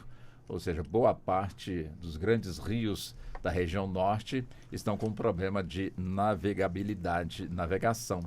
E fica, portanto, aquele sentimento de que boa parte de quem tinha que fazer prova teria que estar ali na sua embarcação ou teria que estar dentro de uma embarcação que faz esse tipo de transporte, mas que não passou por conta justamente desse fenômeno que vem acontecendo por lá e que, vamos colocar assim, que não foi observado por quem teria organizado, portanto, aí as provas. Não estou aqui querendo dizer também que essa foi a causa, de forma alguma, apenas questionando, levantando, acima de tudo, até que ponto um leigo no campo do direito pode fazer chegar a sua dúvida até a autoridade do judiciário, caso a autoridade administrativa não lhe dê, portanto, a devida resposta. Quer dizer, quem desses 44% não realizou a prova e cita que a falta, portanto, de embarcação, porque o rio estava seco, pede, portanto, aí uma segunda chance com essa justificativa. É uma justificativa que, de alguma forma, a justiça ampara ou pode vir aquela resposta, mas foi uma coisa da natureza, então não tem, como é que a gente vai culpar a natureza? Enfim, como é que a gente pode pensar também nesse aspecto, doutora Janine? Certo. Não é a minha área de atuação, porque eu atuo mais no criminal, mas entendo pouquíssimo de civil. Vou dar minha opinião, depois os doutores que entendem mais sobre o assunto podem falar. Essa questão, o Código Civil assegura, sim, a possibilidade de indenização. Só que essa é uma indenização que ela não é vista como se a pessoa, de fato, passasse no Enem, e sim pela perda da chance, né? O Código Civil fala sobre perda de chance, que é a perda de oportunidade. Seria, por exemplo, equivalente a uma pessoa que ela teria que, de fato, fazer uma prova, mas aí ela pega um Uber ou pega um táxi e esse táxi, esse Uber acaba se envolvendo em um acidente. Essa pessoa que ia fazer esse trajeto, ia fazer a prova, pode sim buscar uma indenização perante a justiça, mas pela perda da chance, pela perda da oportunidade e não por eventualmente não ter passado, né?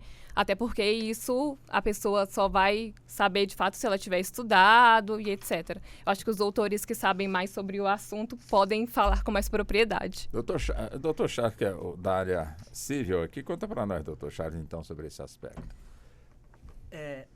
No tocante à teoria da perda da chance, né?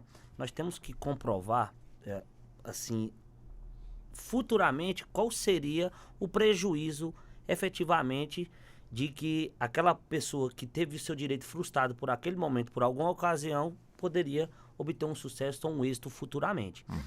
Nessa questão aí da ausência, né, de embarcação, para que os alunos, sim, pudessem prestar a prova que automaticamente lhe daria um ingresso num vestibular que, né, seria um sonho seu desde criança, onde estudou o ensino médio, né, temos essa ocasião do dano.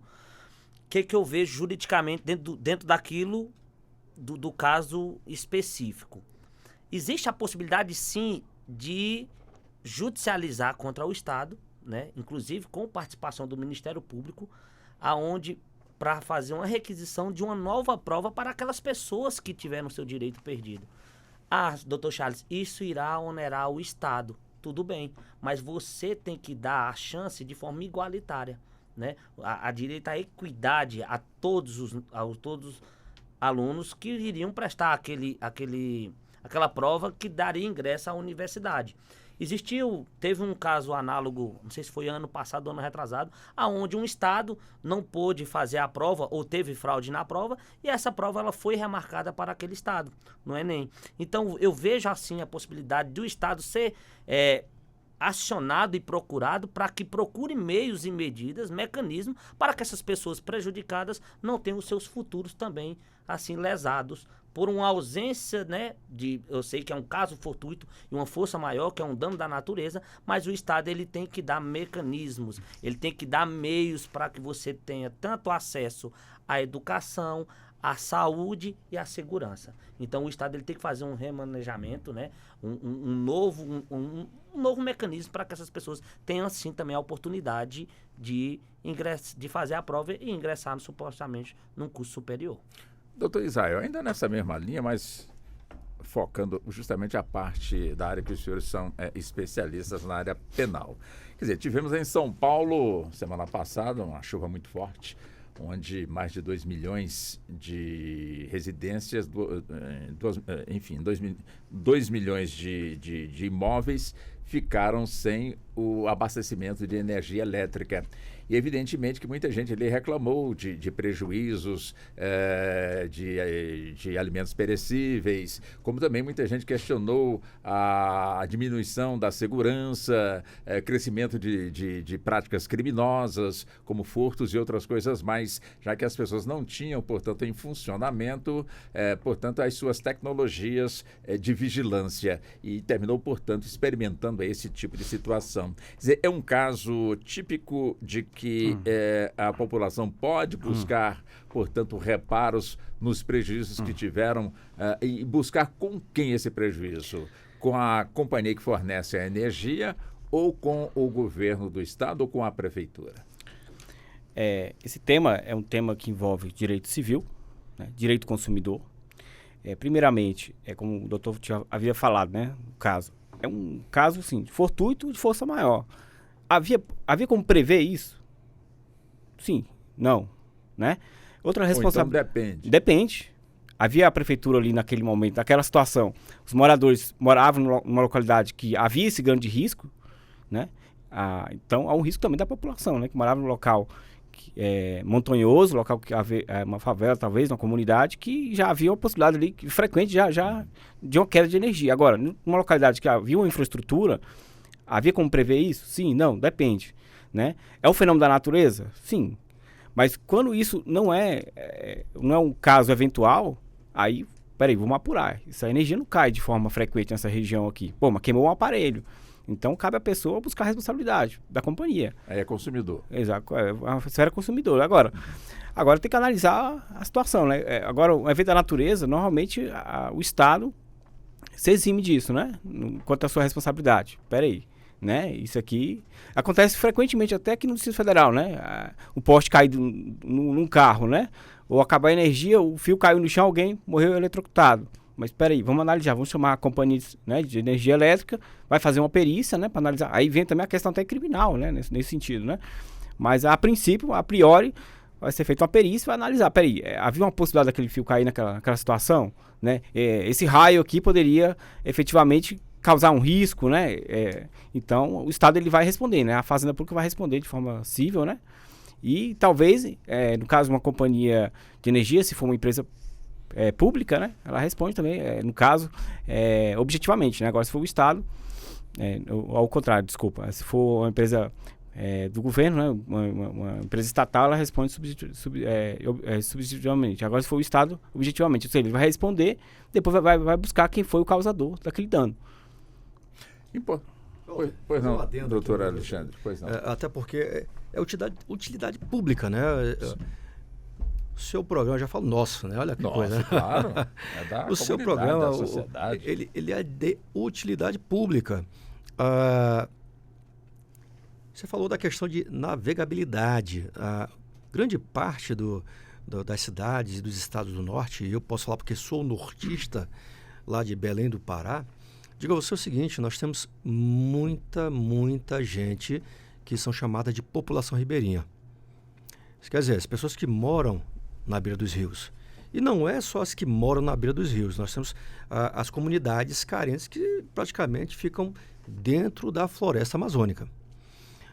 Vou te trazer um exemplo. Eu tenho um primo lá em Belém do Pará, mais em especial próximo a Belém, Brasília, é uma cidade chamada São Miguel do Guamá. É professor da rede pública. E olha que interessante, a todos os presentes aqui, Walter. Ele, quando vai dar aula em algumas comunidades carentes, ele vai de barco. E dependendo da situação, porque nós temos a cheia e a seca dos rios, ele usa, Walter, parece brincadeira de nós falarmos isso nesse programa, galão de água vazio para poder usar como boia para chegar em algumas comunidades carentes para dar aula. Walter Lima, não faça essa cara não, que nós estamos falando da realidade do Brasil. Nós temos cidades que têm essa realidade. E, Walter, por que eu falei só esse exemplo? Porque eu poderia ficar numa dicotomia aqui. Porque o sonho de galgar um curso superior é um sonho, uma meta de muitos brasileiros. Porque a nossa massa corpórea do Brasil, a maior parte da população, são de pessoas carentes. Pessoas que beiram a pobreza, pessoas de classe baixa e que não chegam à classe média baixa. Então é um sonho. Então falamos do Enem, é um sonho, é uma meta. E só para deixar bem claro, o ministro da Educação já pacificou, já falou que para aquelas regiões onde, por caso fortuito, o fenômeno da natureza não se conseguiu chegar até a localidade de prova, você preenche o requerimento, ou então nem precisa, dependendo, porque já é ictuócule a todos, né? Então não precisa. Dia 5 a 12, salvo engano, de dezembro, esses jovens, quando eu falo jovem, pode ser também você que já tem uma idade boa, mas você que é jovem ali no Enem, você vai poder sim refazer e fazer ali outra prova do Enem. E que você sagre ali, sim, com sucesso e que tire uma nota boa para que você possa realizar o seu sonho, cumprir a sua meta. Nós falamos aqui muito, eu vi os colegas falando sobre indenização. A teoria da perda de uma chance é quando você é prejudicado. Né? Nesse caso do fenômeno da natureza, o governo federal e o ministro da Educação já lançaram-se nota. Não perca a sua esperança, vá lá, faça o requerimento, ou dependendo, já veja qual o novo local de prova e vá fazer sua prova. Isso aqui é o momento de utilidade pública aqui da Rádio Justiça com Walter Lima. Obrigado. Deixa eu chegar no doutor Otávio. Quer dizer, enfim, de que forma a nossa justiça atua diante de um fato concreto? Eu puxando aqui um caso doméstico em que crianças ali brincando na sua inocência terminam se acidentando por conta, vamos colocar assim, de uma falta de cuidado de um adulto. Uma criança que esbarra na ponta de uma panela e acaba sofrendo um acidente com água fervendo. Ou então uma criança no quintal de casa termina caindo numa piscina e infelizmente termina também perdendo a vida. Como tantos outros acidentes que acontecem. E é evidente que nós temos certeza absoluta de que os pais não queriam esse resultado de forma alguma. Tem sempre aquela expressão, descuidei um segundo e aconteceu.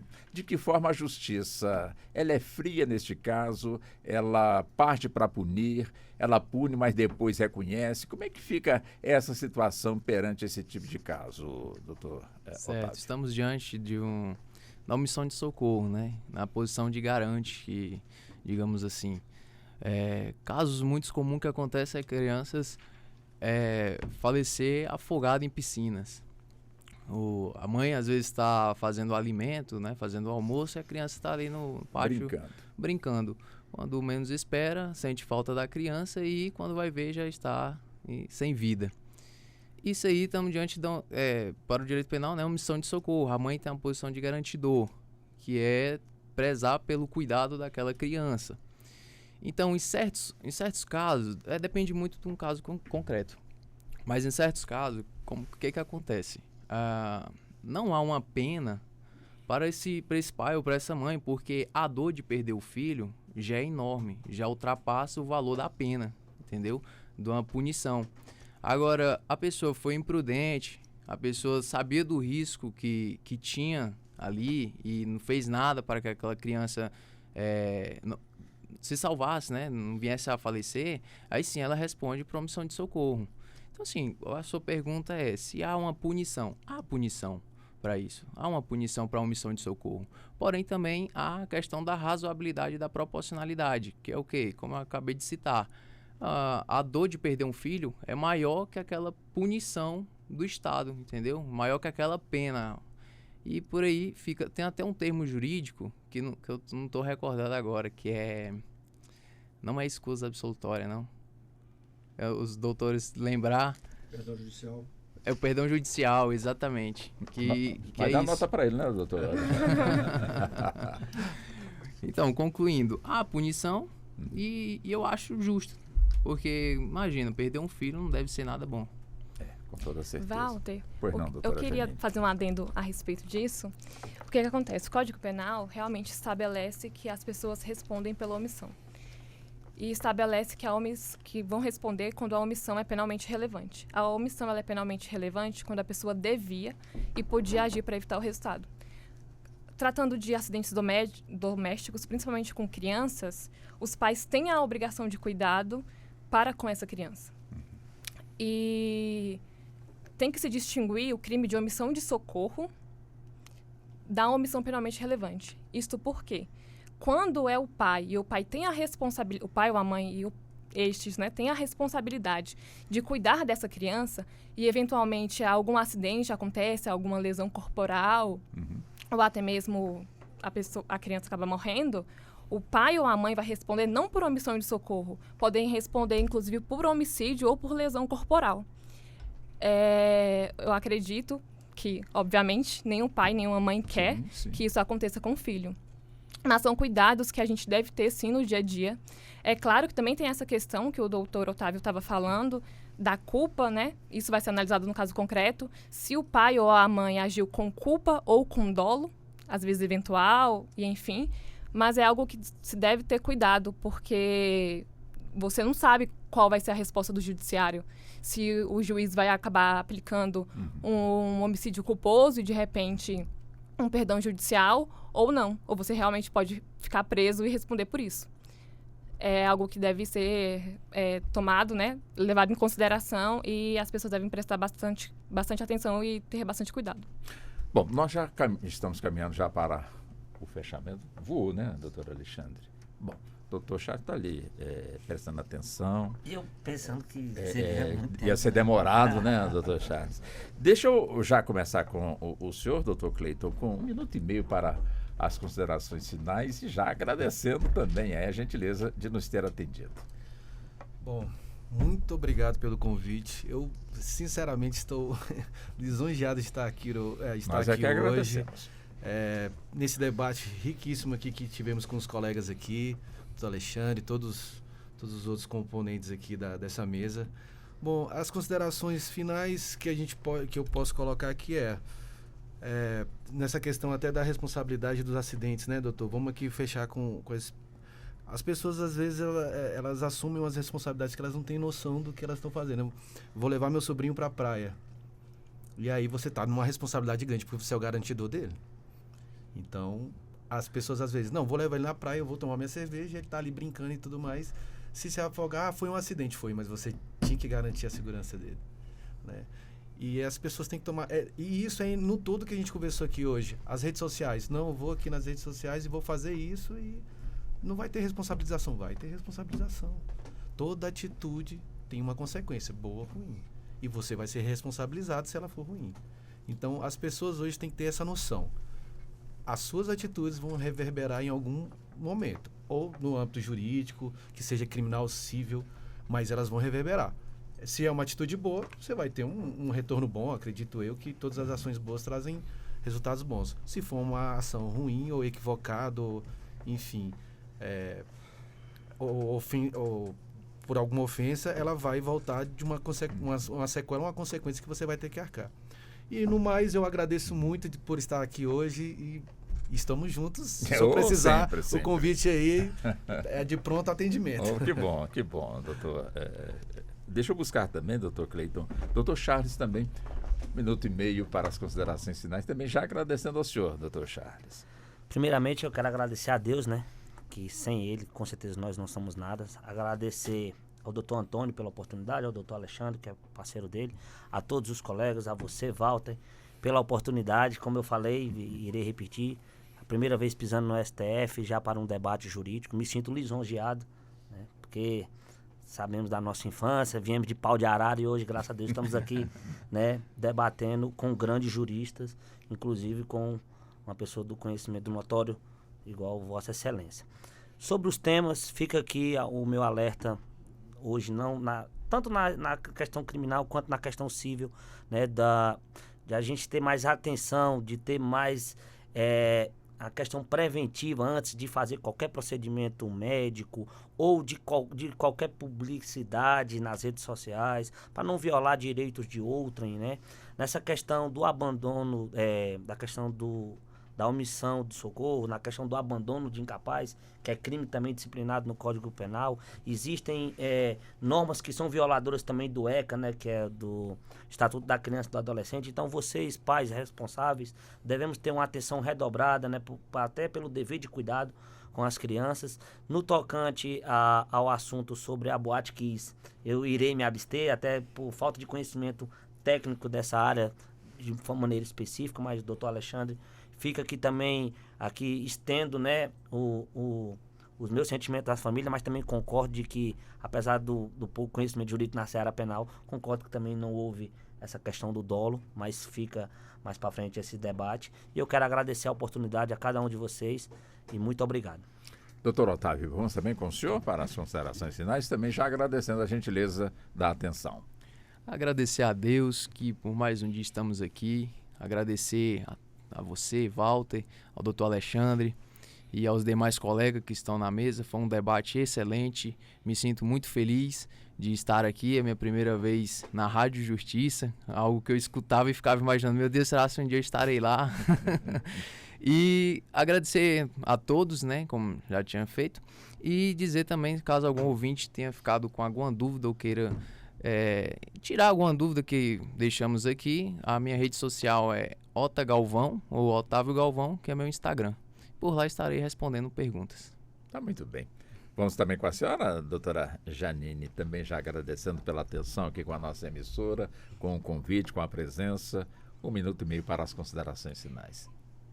Em relação ao ouvinte, eu gostaria de agradecer, porque estão aqui nos acompanhando, e alertar realmente, como todos os outros doutores já haviam falado. Às vezes a gente assume uma responsabilidade que é maior do que a gente imagina. Em relação a todos os colegas aqui, eu quero agradecer a oportunidade, ao Walter, ao doutor Alexandre. É um prazer enorme estar aqui. Espero vir mais vezes. Tá bom. Deixa eu buscar também doutor Israel também, o senhor também já agradecendo pela atenção, pela gentileza de estar conosco aqui nos estúdios. Por favor, também 1 minuto e meio para as considerações finais. Primeiramente, gostaria de agradecer a presença, né, o convite. Assim, fico muito feliz por saber que essa informação vai poder ajudar, né, você ouvinte, você que está assistindo a gente, de alguma forma, né, são pílulas de conhecimento. Quanto aos temas que foram abordados aqui, eu só quero fazer mais um ponto aqui, que são vários detalhes, né, mas em relação aos dados, à informação, eu também sou formado em TI. Então, eu percebo que o direito casa muito bem com a tecnologia, né? E se falou muito de proteção de dados, se falou muito em acesso à informação. E hoje a gente tem uma agência nacional, que é a Autoridade Nacional de Proteção de Dados. Ela fiscaliza, inclusive, locais, né? clínicas, por exemplo, né? Então, os dados daqueles clientes, né, são verificados, são constatados. Então, é interessante a gente verificar que esses dados são sensíveis. Então, a gente tem que sempre buscar a gente saber o que a gente está postando, o que se é fake news, se eu devo postar ou não. Então, são esses cuidados, né? O direito penal está aí, o direito civil, a gente tem que tomar uma certa cautela no que a gente posta, no que a gente fala. Tá ok? Muito obrigado. Minha rede social é Israel, com 2L, _advogado. Se alguém quiser um contato, alguma coisa, estou à disposição. Pois não. Deixa eu buscar também o doutor Alexandre Carvalho. Os nossos convidados economizaram minutos, né, alguns segundos. E o senhor fica à vontade também, doutor Alexandre, para as considerações finais e, claro, né, também já agradecendo também ao senhor pela atenção aqui com a nossa emissora, como sempre, né? Bom, Walter, eu que agradeço, como todos agradeceram a Deus, também agradeço a Deus pela saúde, pelo convite de vocês. Walter, quero mandar um abraço aqui, também me mandaram um abraço para você, doutora Maria Luísa Rufino. Opa! Ela não esteve presente porque está em despacho com o ministro em um processo, né, nosso do escritório, não pôde vir. Um abraço para a doutora Maria Luísa. E realmente ficou chateada por não poder vir. Mas não vai faltar oportunidade, não, de forma alguma. E também, Walter, mandar os parabéns ao Luca Matheus, estagiário que esteve já aqui. E olha que interessante, e que respondeu as perguntas de Vossa Excelência já aqui nessa bancada. Opa. Aniversário dele hoje, 25 anos. Parabéns, jovem advogado, como os demais aqui estão também, sim, né? Em breve será um jovem advogado, porque já é um excelente profissional como estagiário de direito. Então fica aqui meus cumprimentos ao Luca Matheus nessa data natalícia. Bom, Walter, ouvintes e presentes aqui, acho que vocês não sabem disso, mas na data de ontem, numa loja maçônica chamada Joferlino Miranda Pontes, essa loja do Rito Brasileiro, subsidiada pelo Grande Oriente do Brasil, homenageou a Rádio Justiça. Aqui, essa Rádio Justiça.